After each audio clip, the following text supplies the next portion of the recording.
Bom dia, primeiro ano do Colégio Luma Carolina de São Manuel. Tudo bem com vocês?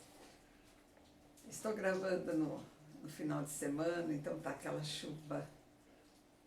chuvinha cadenciada, frio. O inverno dá, vamos dizer assim, mostras de que está chegando, né? Espero que esteja tudo bem, que vocês estejam conseguindo estudar, conseguindo assimilar os conteúdos, não só da língua portuguesa, mas das diferentes disciplinas. Fiquei bem contente com o resultado da nossa prova. Os conteúdos tinham sido substantivo, aulas 11 e 12, adjetivo e artigo, aulas 13 e 14, numeral e pronome, aulas 15 e 16, e alguma coisa de texto que nós estudamos, tá? Então, eu fiz as questões de gramática e envolvendo esses conteúdos. E o Marcel desenvolveu as questões de interpretação para a parte de redação. Então, na parte de gramática, na primeira questão, nós tivemos assim: assinale a alternativa em que o substantivo destacado não esteja exercendo uma função de qualificação, ou seja, uma função adjetiva, e sim a função de substantivo. Então, nós vamos ter aqui noite, montanha. O substantivo montanha foi adjetivado para qualificar noite. A moça, professora está qualificando moça. Um homem cego, qualidade de homem. A agressiva cidade vai perdendo o contorno e o significado.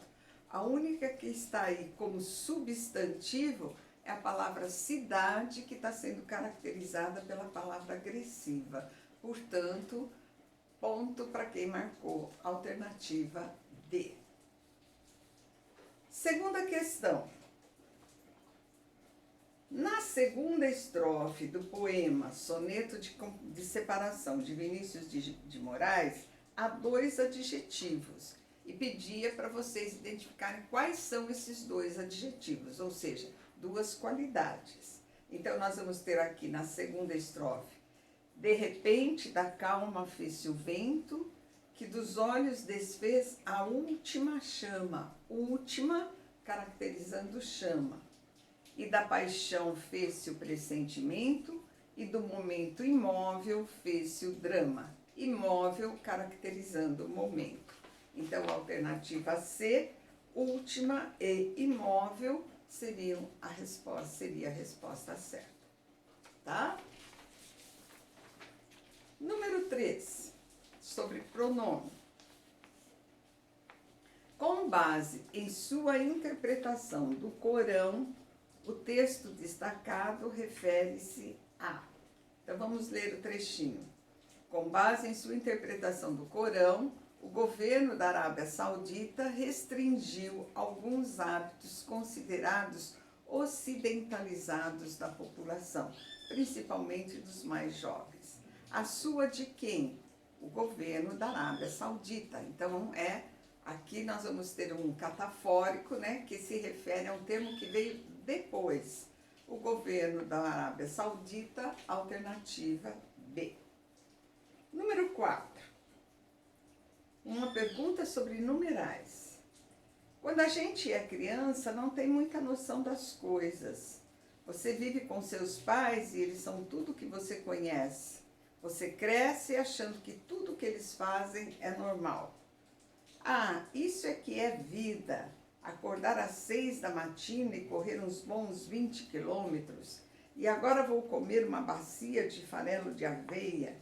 Eu adoro o hedonismo louco dos fins de semana. Bem, talvez normal seja uma palavra muito forte. Acho que se a gente visse alguém normal, nós saberíamos. Então aqui, né, correr uns bons 20 quilômetros. O termo uns, associado a um numeral, ela tem uns 20 anos, ele pesa uns 80 quilos. correr uns 20 quilômetros, quer dizer, mais ou menos, aproximadamente. Portanto, a resposta correta, valor de cálculo aproximado, alternativa E. E a questão número 5. O jornalista Clóvis Rossi, num artigo da Folha de São Paulo, sustenta a tese de que o Brasil, diferentemente da opinião de muitos brasileiros, tem grande importância no concerto das nações. O principal argumento a favor de sua tese é o tamanho do território, da população e da economia brasileira. O argumento desfavorável é a nossa má distribuição de renda, que ele chama de dívida social. Conclui o artigo com estas palavras: na hora em que o Brasil pagar pelo menos parte de sua dívida social, então será um grande parceiro e não apenas um parceiro grande. Grande parceiro, parceiro grande. A posição do adjetivo vai alterar significados. Então vejamos.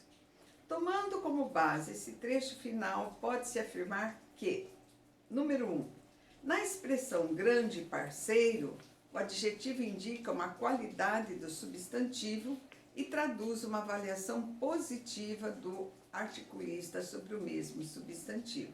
Sim, grande no sentido de qualidade, de importância, está correto. Número 2, ao dizer parceiro grande, o articulista pretende indicar uma qualidade de substantivo menos dependente de sua avaliação e mais dependente da realidade. Sim, não é ele que acha que o Brasil é um grande parceiro, era uma opinião pessoal. Agora, quando ele fala um parceiro grande, ele está falando de proporção, de tamanho. Então, não é a sua avaliação, e sim um dado real. O Brasil é um território grande, é um parceiro grande em dimensão física. Está correto. Número 3. A mudança de posição do artigo, para ser coerente com o contexto, deveria ser invertida.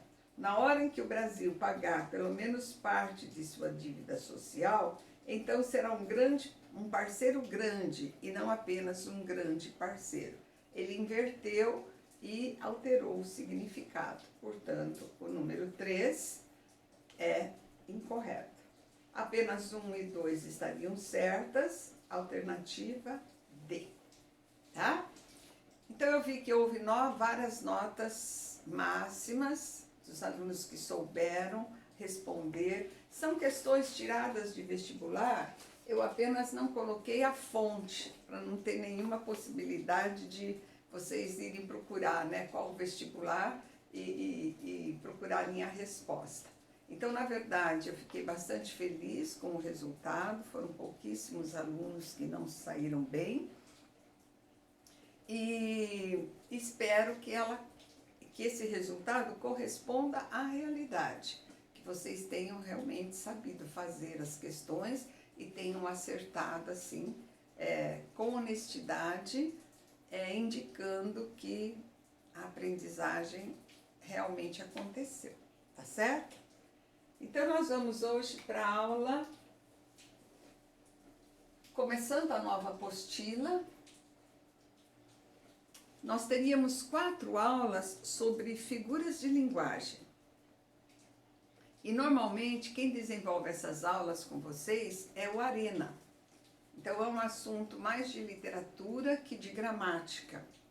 Então, todos os anos eu converso com o Arena e ele me dá uma mão, porque o conteúdo de gramática é muito mais intenso e muitas vezes sobra para ele tempo para ele desenvolver um assunto que é pertinente à literatura e que se encontra na apostila de gramática.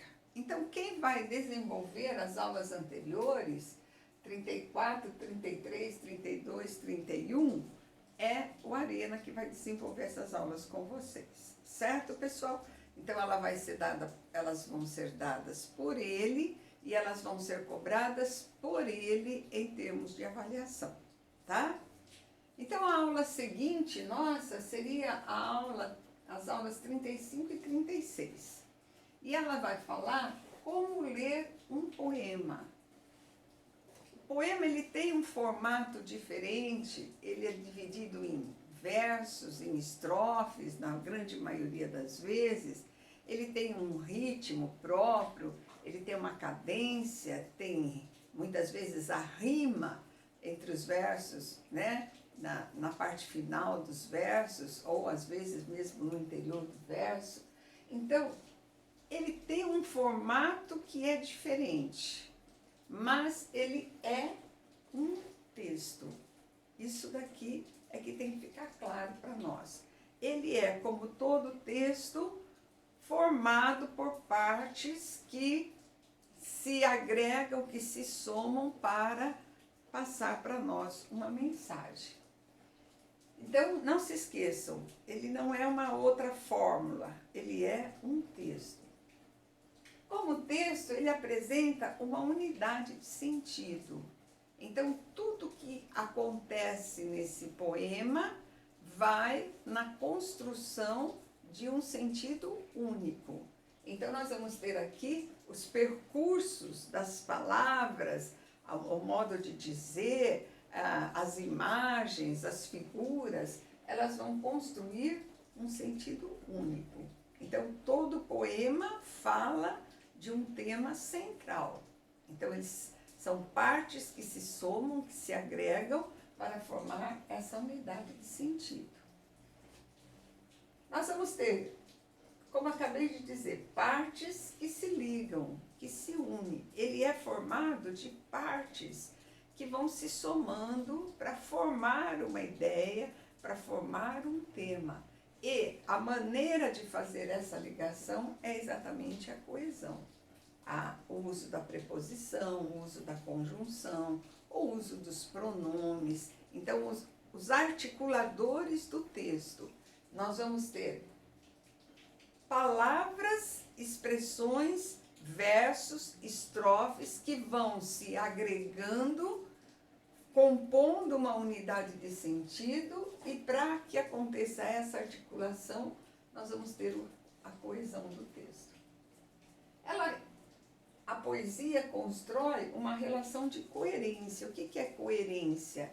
É exatamente a unidade de sentido. Tudo no texto converge para um tema que é predominante. Então, nós vamos ter assim, tudo que foi dito, todas as imagens, tem que fazer a construção de um texto coerente, um texto que faça sentido. A coerência é exatamente a ligação entre as partes na direção de um sentido único. Aí eu tenho que ver, as partes confirmam esse sentido? Então, quando eu vou analisar, muitas vezes eu me deixo levar por aquilo que eu penso, por aquilo que eu sinto, e não por aquilo que o poeta diz, que o eu lírico esteja revelando. Então, eu tenho que tomar cuidado para não ficar assim com uma primeira impressão e achar que essa é a correta. Então, eu tenho que analisar essas partes, ver de que forma elas se ligam, elas se unem na composição de um tema. Então, vamos falar assim, seria o tema do amor, por exemplo. Mas será que porque fala num verso sobre o amor, esse é o tema central? Mas qual formas de amor? Quais formas de amor? Como que esse amor é demonstrado? Quais são as figuras que criam essa relação? Então, você tem que ir fazendo perguntas, você tem que ir analisando as partes para ver se realmente na somatória elas convergem para o mesmo tema. No contexto que nós vamos ver o significado de palavras ou expressões. Então, vocês sabem que existe um sentido literal, denotativo, e existe um sentido conotativo. Então, conforme vai fluindo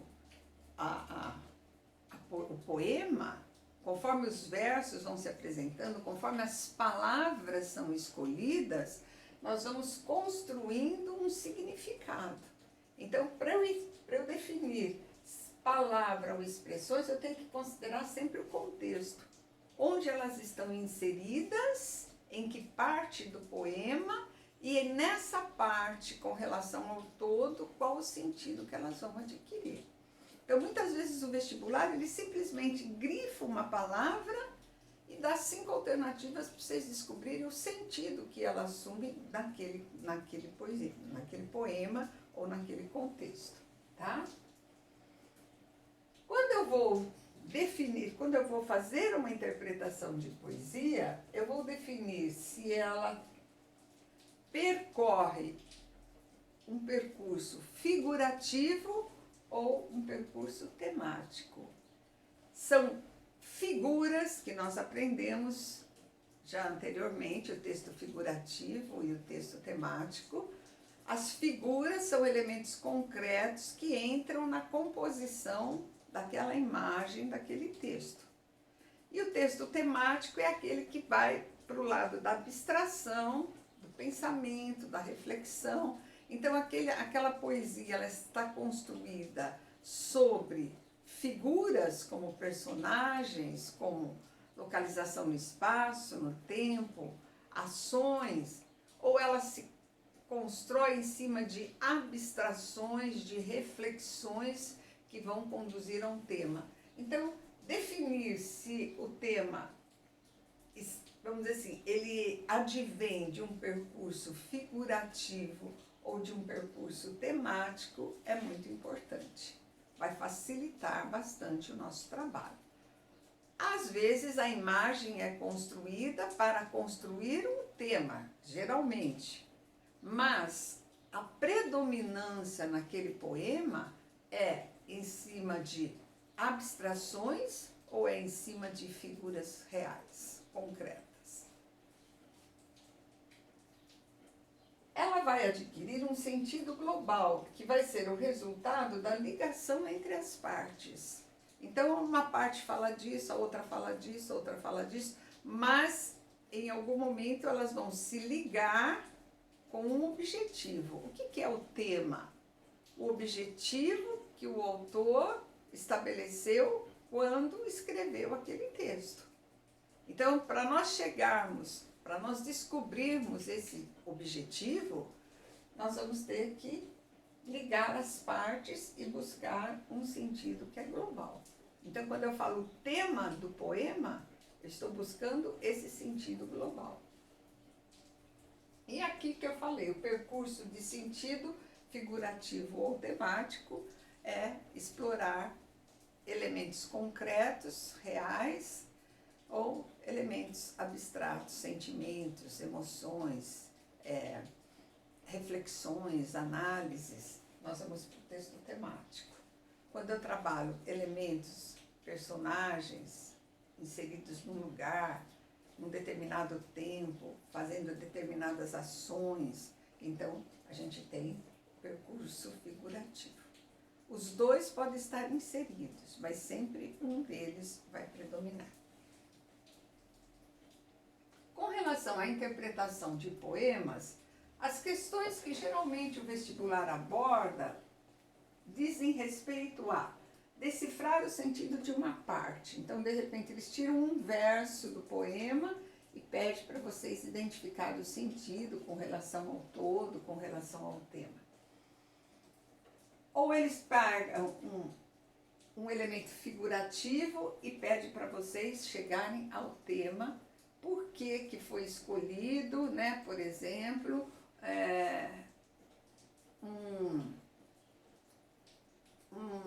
um jovem cheio de vida que de repente está prestes a morrer e para chegar ao tema da morte, então você vai ter o uso de uma figura para conduzir a um tema.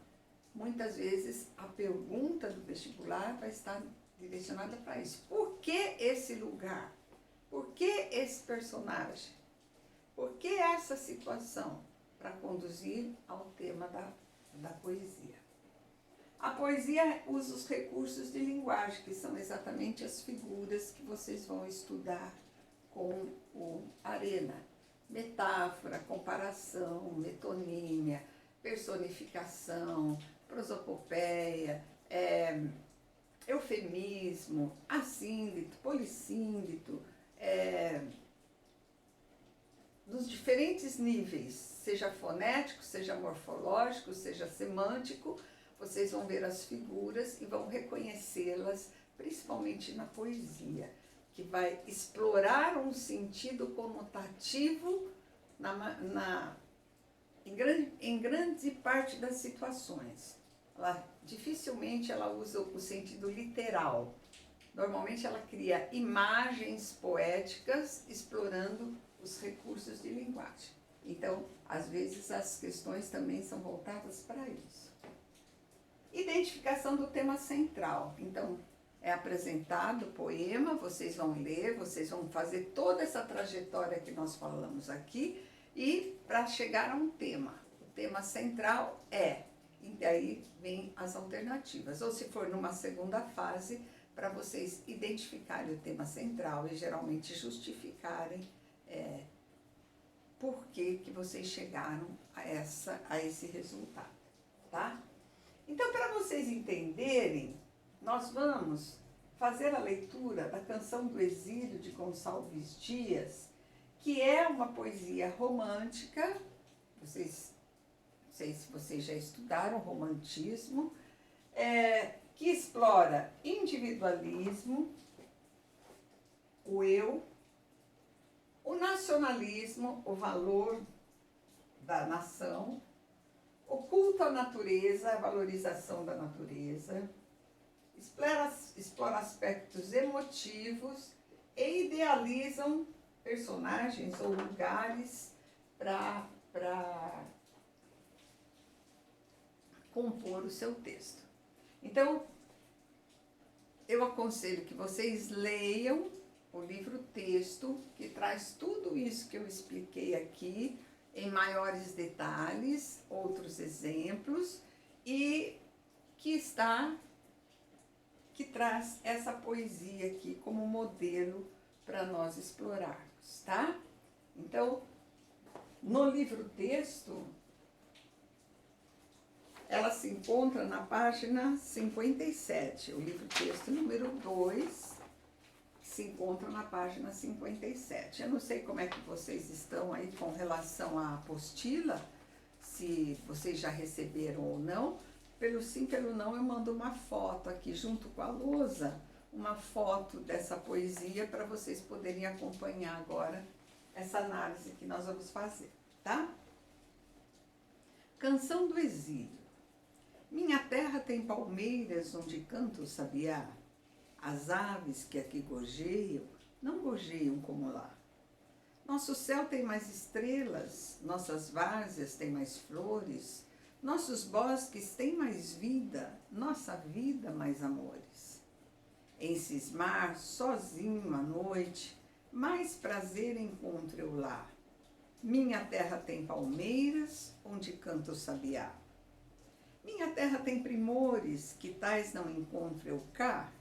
Em cismar, sozinho à noite, mais prazer encontro eu lá. Minha terra tem palmeiras, onde canta o sabiá. Não permita, Deus, que eu morra sem que eu volte para lá, sem que desfrute os primores que não encontro por cá, sem que ainda viste as palmeiras onde canta o sabiá. Então, quando a gente vai fazer a interpretação de uma poesia, nós temos que conhecer alguma coisa sobre o autor, Gonçalves Dias, o período em que ele viveu, qual era o movimento literário ao qual ele pertenceu. Isso tudo ajuda na identificação do tema. Então, como características do romantismo, a gente vai ter na poesia o individualismo. O eu lírico se apresenta em primeira pessoa, minha terra. Então ele se apropria dela, ele toma posse dela e ele vai apresentar aqui, em outros momentos ele vai apresentar também, eu estou sozinho à noite, né? Em cismar, sozinho à noite, ele repete esse verso. Então, eu encontro mais prazer, encontro eu lá. O uso da primeira pessoa, o uso do termo sozinho, confirmando o individualismo. O nacionalismo, o amor ao Brasil, ele está exilado na Europa, então ele vai ter essa demonstração. A minha terra tem mais encantos, a minha natureza é melhor do que a daqui. Então a natureza de lá do Brasil é melhor do que a daqui. Então ele vai colocar isso aqui, ó. As aves que aqui gorjeiam, onde ele está, não gorjeiam como lá no Brasil. Lá no Brasil, nosso céu tem mais estrelas, nossas várzeas têm mais flores, nossos bosques têm mais vida, nossa vida mais amores. Então ele vai fazer a valorização do Brasil. O culto à natureza. Então, para valorizar o Brasil, ele vai usar elementos da natureza. As figuras do sabiá, a figura do céu, dos bosques, das palmeiras. Então, ele vai trazer elementos da natureza para configurar a valorização do Brasil. Aí o texto trabalha também o aspecto emocional. Ele está exilado e ele se sente triste. Ele olha para o Brasil como um lugar ideal, como um lugar diferenciado, que tem palmeiras, que tem sabiá, que tem mais estrelas, que tem mais flores, que tem mais vida, né? Então ele vai trazer para nós elementos de emoção. Ele não gostaria de estar lá, ele gostaria de estar aqui. E, finalmente, a evasão para um lugar ideal. Não permita, Deus, que eu morra sem que eu volte para lá, sem que eu desfrute os primores que não encontro por cá, sem que ainda vista as palmeiras onde canta o sabiá. Então, o desejo dele é voltar para o Brasil e estar novamente nessa paisagem. Então, nós encontramos aqui, né, na leitura, os elementos que compõem a poesia romântica, identificamos o poema como um poema romântico e as figuras que são usadas na construção desse sentimento que ele nutre de vontade, de desejo de voltar para o Brasil. Certo, pessoal? Então, a aula hoje é pertinente a texto, um texto específico através de uma poesia, e nós vamos ter os exercícios em classe na página 48, do número 1 ao número 6, a tarefa mínima e complementar. Eu não sei se vocês já estão com a apostila ou não, se não estiverem, não tem importância, vocês podem entregar daí na semana posterior, tá? Eu vou me informar direitinho e coloco um recadinho na página de vocês por meio do Miguel, tá bem? Então, bom trabalho, espero que vocês tenham compreendido, que saibam aplicar isso na sua interpretação. Interpretação é base de todo o vestibular. O Enem, basicamente, 70% da sua prova, 80% às vezes, é interpretação. Então, é um assunto importante, como lidar com a interpretação, tá certo? Então, uma boa semana para vocês, um bom estudo e fiquem bem. Tentem superar as dificuldades, fiquem bem com seus familiares. Saúde para todos vocês, tá? E para suas famílias também. Fiquem com Deus, pessoal. Beijo. Beijo grande para vocês. Até a semana que vem.